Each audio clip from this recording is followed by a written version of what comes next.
Hey guys, welcome back to the channel. It is the Basic Builder back in Valheim, bringing you another building video. I hope you enjoy the time lapse of this castle build and this journey of this lonely Viking trying to build his ultimate house. So without further ado, let's go ahead and jump down into the house tour. Alright, before we jump over into the actual house itself, I wanted to start out by showing you around this little harbor marina area for your boats to travel into. I decided to place this new iron wood burner brazier. I think it's just such a great addition to Valheim with the updated of Hildor's request. So I thought this was a great little spot. It also gives off a little bit of light for your boats to come to when you are coming down the rivers here. So moving on down, we'll actually jump down to the actual landing area. It's nothing special, nothing fancy. I just wanted to throw in a few boats here. I did widen out the harbor area and make it a little bit deeper for your big boats to get down into. But I think, just keeping it simple with just how grand the actual house is, how grand the house itself is. Can't talk this morning, but I thought keeping this simple would make the most sense. So that's exactly what I did. So from the harbor, I created this nice stone cobble pathway leading through the little bit of a meadow forest that we have here. Just lined it with a few of the stand-in braziers. And we've got a grayling that's just really mad at that stone column, but that's okay. And so now what we're going to do is walk across this grand small bridge that's connecting from two islands basically over the river. I thought this was a really cool idea to do, although it does block off the harbor or the river I should say, because the river does connect from ocean to ocean. So as we continue to walk across the bridge, you can start to just see how tall this castle, house, whatever you want to call it, build actually is. Again, I used, if you notice in the time lapse, I used the terrain to add to the height of this build. Everything is pretty much vanilla, other than just placing down a few, some items here and there using the better creative mod. But as far as the structure is concerned, it's just iron, or the wood iron beams, and stone and wood. So now we'll get off this walking here and actual walk around the main harbor area. Now there's plenty of room for you to do some decoration around here, and again, you can look back across down the river that leads into the lake that does lead back out to the ocean, and you can also see where we first started out over there, as well as the bridge. All right, enough to talk about the outside. Let's go ahead and move on to the inside, because that's what you're all here to see. So moving on back over here to the main entrance, we have a nice big wide staircase going up. I decided to mix in 2 rows of the black marble just to kind of break up the all the gray from the stone. So moving on up in here, we're going to go into this first room, which is a nice big storage area. Can never have enough storage. I thought this was just a great use of space. Obviously it can be used for anything that you wish, but this is what I did, and as well as just through a few decorations, some that you will see from the better creative mod. Moving on in to the actual house itself, we're going to go up this large big staircase again, placing those lanterns on the top. That is done by the better creative mod. So it's all asset pieces from the game, so I would highly recommend using that if you are using mods. Going on into the inside, we have a nice grand entrance area. We have a nice custom chandelier up there using the shaman trophies as well as the deer trophies, a few swords, some red banners. I think just the red really pops off the walls. Moving on in here, you can also see we have some custom chandeliers again, this time using the Surtland trophies. I really like those Surtland trophies. I think they are very nice, and so I decided to make a few custom chandeliers. One thing that I also like about using the Surtland trophies is the fact that the smoke does not rise through the floor like the hanging brazier would. Carrying on through to the left hand side, I put some coat racks or some armor stands in here to simulate some coat racks. Obviously you can put armor on it if you want to, not necessary. In this room here is just a nice little sitting room, just to kind of collect your thoughts, and as well as a few bookcases. We got a few Raven's thrones here, highlighted by the white banner and the serpent scale shield and the torch. I've done this in a previous build. I really like the look of this. The shield kind of hides the brazier, so it looks like the fire's just coming out of the shield, which I really like. Over here we have a custom couch. If there's something that you want to see, let me know down in the comments below. If you want to see a tutorial on how to make this, it's very, very simple, but I'll be more than happy to do that. We have our fireplace here with a dragon trophy and a few more decorations, as well as on the other end we have another another sitting area.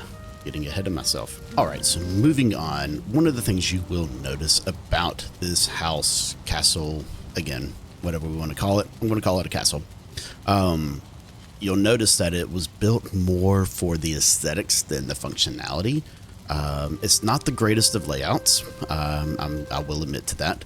However, overall, I think it turned out all right. So moving on into this main tower, this is the transportation tower. This is how you're going to get from level to level.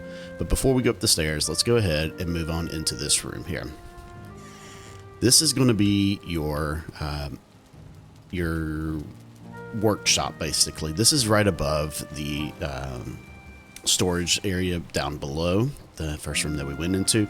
So this is just a nice little workshop. Got our forge in here, as well as our workbench and all the upgrades, and a nice little fireplace just to give it some warmth. So I think this room turned out really nice for how small it is. And again, obviously you can open up the doors and you have a nice grand look over the grounds of the castle. So I really thought that was a nice little touch, a good use of space again. So now let's go ahead and move on back and go to the next level. Just due to the size of this room here, I could not use the normal stairs. I wish the ladder movement was a whole lot better, but it is what it is. So before we head, let's head over into the living quarters next. So moving on down into the living quarters, you can see this is a nice large room. We have beds galore. I think you can fit what we got, 12 Vikings at least on this floor alone. There's 12 beds, I believe. Nope, there's 8 beds. I can't count. But either way, I made these nice little custom bunk beds. I really like the looks of them. And then we got the blue carpet scattered throughout. We have the artisan's table and just, decorations, really and truly. We did throw in the new barber's table. I guess that's what you're going to call it, a barber's table. From Hilda's request. And so, yeah, I really like the look of this room. It's really cozy, really comfortable. You have a fireplace. It's warm. It covers the whole area. So again, that's really good. And again, the use of the bunk bed. So obviously this can be changed and arranged or however you like. But for this build, I think it's very, very nice. Now, there is an upstairs to this. It is not decorated. However, it is, again, very, very large. So the fireplace is still coming up through here, so you still have the warmth. So this space can be used for just about anything. Portals, more rooms, whatever you wish. Now, what I did is not put in a main bedroom. for said lone Viking. Now that I'm going through this tour and realizing that, I've been working on this build for quite some time. But either way, maybe that can be the upstairs, or maybe he just wants to live with his fellow Vikings, you know, make friends. So let's continue and move on through, and we're going to go up to the next level. So one of the things you'll see is we have a few of these little balconies that are exposed to the outside. I think that's a really cool touch. And we're going to open up this door, maybe. Open the door. There we go. All right. So before we head over into that room, you can see a little sneaky peek. We're going to close this door, and we're going to head on into the war planning room. It's a small space, but tall ceilings, so it makes it feel a whole lot larger than what it really is. I threw in the 3 different thrones that we have here, as well as the table. And again, the pattern that you've seen throughout the chandeliers, as well as the white banners. I think it adds a lot of light, even though there's no natural light in this room. So moving on now, we have a nice little statue here that is exposed. This is what I would call the bell tower, essentially. And we'll show you that on the outside and some more screenshots. So moving on in here, we have our nice eating area. This is where said lone Viking will sit up there, and all his fellow Viking friends can join and have a nice big feast down here below. Nice tall ceilings. Roof line was very difficult to do, so just ignore all that mess there. But I do like the look of how I placed these chandeliers and the hanging braziers, I guess you want to call it, using the arch pieces. I think that's a really nice touch. Moving on down is where the kitchen is. I really like this room down here. It's very, very cool. Bringing some vines, so bringing some outside in as it's still dark down here.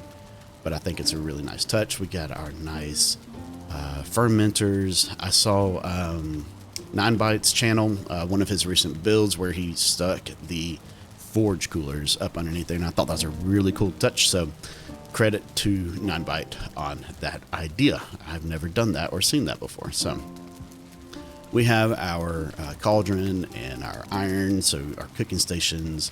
The cauldron is fully upgraded. I have hidden pieces throughout. And then we have just a few bits and pieces of storage, as well as the storage wall. So let's see here. Moving back on up. As you can tell, like I said, this is built more for the aesthetics on the outside than it was on the inside.